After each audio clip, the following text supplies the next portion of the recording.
할렐루야. 아침 7시에 찾아가는 하나님의 말씀, 오늘은 신명기 24장 6절과 7절 말씀입니다. 사람이 맷돌이나 그 윗장을 전당 잡지 말지니 이는 그 생명을 전당 잡음이니라. 사람이 자기 형제 곧 이스라엘 자손 중 한 사람을 유인하여 종으로 삼거나 판 것이 발견되면 그 유인한 자를 죽일지니 이같이 하여 너희 중에서 악을 제할지니라. 아멘. 어제 신명기 24장 개괄적인 내용과 1절과 4절에 있는 말씀을 살펴보았고, 오늘은 좀 더 세밀히 들어가서 6절과 7절을 통하여서 하나님께서 약한 자, 보잘것없는 자, 하찮은 사람에게도 한 영혼으로 바라보며 그 영혼은 천하보다 귀한 존재라고 하는 사실을 우리에게 알려주는 것을 되새겨 보도록 하겠습니다. 오늘 여기 맷돌이 나옵니다. 말씀에 그 맷돌 윗짝을 저당 잡지 말아라. 요즘에는 맷돌 보기가 참 힘들죠. 제가 어릴 때만 해도 믹서가 없기 때문에 콩 같은 걸 갈아서 두부를 만들고 그다음에 녹두를 갈아서 녹두 부침을 해 먹고, 그래서 그 맷돌이라고 하는 것이 쓰임새가 굉장히 많았습니다. 예전에는 보니까 그 퀴즈 프로그램에 빨래판을 보여주고 이것이 무엇일까 이렇게 나오는 프로그램이 있더라고요. 예전에는 그 빨래판도 너무나도 어느 집이나 하나씩 다 가지고 있는 보편적인 건데, 요즘 아이들에게 빨래판을 보여주면 아마 잘 모를 것 같다, 이제 그런 생각이 듭니다. 유대인에게도 이 맷돌이라고 하는 것은 보편적인 도구로서 크기도 아주 다양합니다. 신약 성서에 보더라도 주님께서 마지막 때에 두 여인이 맷돌을 갔는데, 맷돌 가는 여인 중에 한 여인은 들림받고 한 여인은 그대로 있는다, 이제 그 비유의 말씀을 한 것도 있습니다. 어쨌든 6절에 사람이 맷돌이나 그 윗짝을 전당 잡지 말지니 이는 그 생명을 전당 잡음이니라. 그래서 맷돌이라고 하는 것은 하루에 한 끼를 먹고 아니면 벌고 생활에 나아가기 위하여서 꼭 필요한 것이기 때문에, 그것을 저당 잡아 빼앗아 간다면 그 사람은 죽는 수밖에 없습니다. 적어도 그날 하루는 굶는 수밖에 없다. 그래서 전당 잡지 말라고 하는 말씀을 하십니다. 전당포라고 하는 것도 제가 대학교 다닐 때도 있었는데 주로 카메라를 맡기고 시계를 맡기고 하여간 그런 전당포가 있었는데, 마찬가지로 유대인도 그런 것이 있는데 맷돌을 그러나 전당 잡지는 말아라. 왜냐하면 그것을 전당 잡으면 그 사람은 생활을 해 나갈 수가 없고 굶어 죽을 수밖에 없기 때문에, 아무리 보잘것없는 사람, 맷돌조차도 지킬 수 없는 무능한 사람이라 할지라도 죽어서는 안 되지 않냐. 이것이 하나님께서 우리에게 들려주시는 말씀입니다. 기독교가 하는 거는 인권이다. 그 이상의 것을 가장 인간의 존재로서 존중받아야 되고 또 살아가야 되고, 그러한 것들을 설명해 나가는 생명 존중, 천하보다 귀한 생명임을 항상 잊지 말아야 될 것을 우리에게 알려주고 있습니다. 그런데 세상이라고 하는 것이 물질 만능주의가 뭐냐? 사람보다 돈이 더 중하다. 이게 물질 만능주의입니다. 예전에 슬픈 이야기지만 한국의 삼풍백화점이 무너졌을 때 구조를 해 나가는데 하여간 일주일 만에, 열흘 만에, 어떤 사람은 20일 넘어서도 구조를 받는 사람이 있었는데 뉴스에 항상 나오죠. 제가 버스를 타고 가다가 남자 둘이 얘기하는데 그 구출에 나오는 사람 보고 다들 박수를 치고 막 울고 그러는데 그 친구끼리 얘기하기를 아유 뭐하러 살아 나오나 그러니까 그 당시에 보상금이 뭐 몇 억이다 얼마다 막 그렇게 할 때예요. 이제 그런 말을 하더라. 그러니까는 그 참담함에 더 이상 들을 수 없는 거죠. 뭐하러 살아 나오나 나머지 이 식구들에게 보상금이나 받게 하지. 이거는 인간으로서 말을 할 수 없는 가장 비참한 언어지만은 그러한 말을 하는 것과 그러한 말을 할 수 있는 것이 세상이요. 세상에는 인권도 없고 그 영혼을 바라보는 것도 없고 하나님의 손길이 그곳에 머물고자 하지만 그 악함과 죄로 인하여 하나님의 도움의 손길을 거둘 수밖에 없는 일들이 그 당시에도 일어나고 있고 지금도 일어나고 있습니다.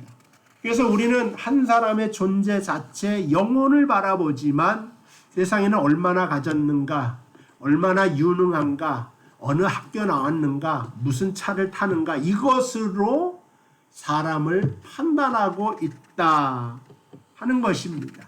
그런데 하나님께서는 그러한 것이 아니라 가장 너희가 무시하는 연약한 자라 할지라도 그 영혼이 있어야 세상이 온전해진다고 하는 사실을 알려주고 있는 것입니다.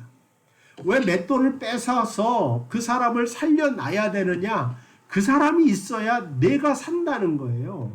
그래서 예레미야 25장 10절 보면 내가 그들 중에서 기뻐하는 소리와 즐거워하는 소리와 신랑의 소리와 신부의 소리와 맷돌 소리와 등불빛이 끊어지게 하리니. 여기서는 이제 원문에서 보면 이게 가정법이 있단 말이죠. 만약에 맷돌의 소리가 끊어지면 11절 이 모든 땅이 폐허가 되어 놀랄 일이 될 것이며 이 민족들은 70년 동안 바벨론의 왕을 섬기게 된다. 그러니까 사람에게 꼭 필요한 맷돌을 빼앗아가거나 전당 잡히게 하거나 그러므로 그를 핍박하는 일들이 이 내 하늘 백성 속에 있다고 한다면 너희들은 바벨론으로 끌려가게 될 것이다. 맷돌 소리가 그래서 끊어지지 않게 하라고 하는 메시지를 우리에게 들려주고 있는 것입니다. 요한계시록 18장은요 세상의 마지막에 대한 이야기를 하고 있습니다. 여기서도 맷돌 소리가 결코 다시 내 안에서 들리지 아니하고 이렇게 말을 했어요. 그러니까 세상이 망해져 가는데 하나님께서는 어떻게 표현하느냐? 가장 작은 서민이라면 누구나 돌리는 맷돌 이 소리가 들리지 않는 것으로 세상의 마지막을 설명하고 있는 것을 보게 됩니다. 그래서 성경은 맷돌 소리가 끊어지게 될 때 그 사회가 끊어지고 그 나라가 끊어진다고 경고를 하는 겁니다. 그러니까 그 사람들의 맷돌을 빼앗아 가거나 전당 잡지 말라고 하는 이 신명기 24장의 6절의 말씀이 오늘날도 얼마든지 우리에게 다가오는 말씀이 되는 겁니다. 그리고 나서 이제 7절에 인신매매를 해서 종으로 삼거나 팔지 말고 그런 사람은 사형에 처하는 그러한 판결을 내린다는 거죠. 그러니까는 맷돌만 가져갈 뿐만 아니라 이제 7절에 보니까 사람 자체를 팔아서 인신매매하는 이러한 자를 너는 죽일지니라. 이 정도로 하나님께서 미워하시는 일이셨다 하는 겁니다. 신명기 24장 6절과 7절 말씀은 그래서 우리의 모든 생활 중에 보잘것없고 연약하여 쓸모없다고 너는 생각하지 말아라 그런 뜻이죠. 양 100마리가 있는데 그 중에 한 마리가 없어졌어요. 그 한 마리를 찾아 나서는 주님. 왜 찾아 나가느냐? 100명이면 완전하지만 99이면 불완전하다 이런 뜻이에요. 하나님의 마음에 이건 불완전한 숫자가 된다 이거죠. 100을 채워야지 완전해지는 거예요. 그러니까 우리가 그렇다니까 하나님 보시기에 내가 없으면 안 된다. 그 마음을 교회에서도, 우리 교회는 뭐 작기 때문에 한 사람 한 사람이 저에게나 여러분에게나 우리 교회에게 얼마나 소중한지 모르죠. 그러나 우리 교회가 부흥하여 숫자를 헤아릴 수 없을 정도가 돼도 하나님께서는 그 한 영혼을 바라보면서 그의 기도를 들으시고 찬양을 들으시고 또 그것으로 인하여 기뻐하시는 것을 보게 됩니다. 제가 대전에서 목회를 할 때 거기는 그 국립 묘지가 있지 않습니까? 현충원. 가을에는 뭐 단풍도 엄청나게 이쁜데 정치인들이 뭐 출사표를 낼 때마다 거기 찾아가더라고요. 근데 거기는 장군 묘소가 있는데 조그매요. 별로 없어요. 나머지는 다 사병묘예요. 그러니까 전쟁을 함에 있어서 우리나라를 지킨 것이 별 하나, 별 두 개, 별 세 개가 지킨 것 같지만 그러나 그것에 수백 배 더 많은, 수천 배, 수만 배 더 많은 사람들의 보이지 않는 헌신이 있었기 때문에 나라가 아직까지 서 있는 것 아니겠습니까? 별단 장군이 이 나라를 지킨 게 아니라 이름 모를 그 병사 한 사람 한 사람이 이 나라를 지켜나가게 된 것이고, 하나님 성경에 따르면 그 병사 한 사람이 없었으면 지키지 못했을 것이다.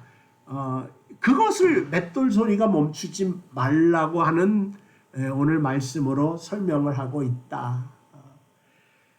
그래서 한 사람을 부품처럼 여기지 말고 영혼으로 생각하며 우리 교회에서도 존중히 여기고 사랑으로 여기고 하나가 되는 그러한 명성교회 될 수 있게 되기를 주님의 이름으로 축복을 드립니다. 기도하겠습니다. 하나님 아버지 감사합니다. 우리가 신앙생활하고 가정생활할 때 쓸모없이 보이는 그것이 물건이든지 사람이든지 감사함으로 받아들이게 하시고 그들과 함께 사랑으로 하나가 되어 살아나갈 수 있는, 한 사람도 약한 자를 억압하거나 부당하게 대우하는 것 없이 서로 밀접하게 친절하게 사랑으로 하나가 되는 우리 명성교회 되도록 인도하여 주시기를 예수님의 이름으로 기도하옵나이다. 아멘. 감사합니다. 우리 내일 이 시간 또 뵙도록 하겠습니다.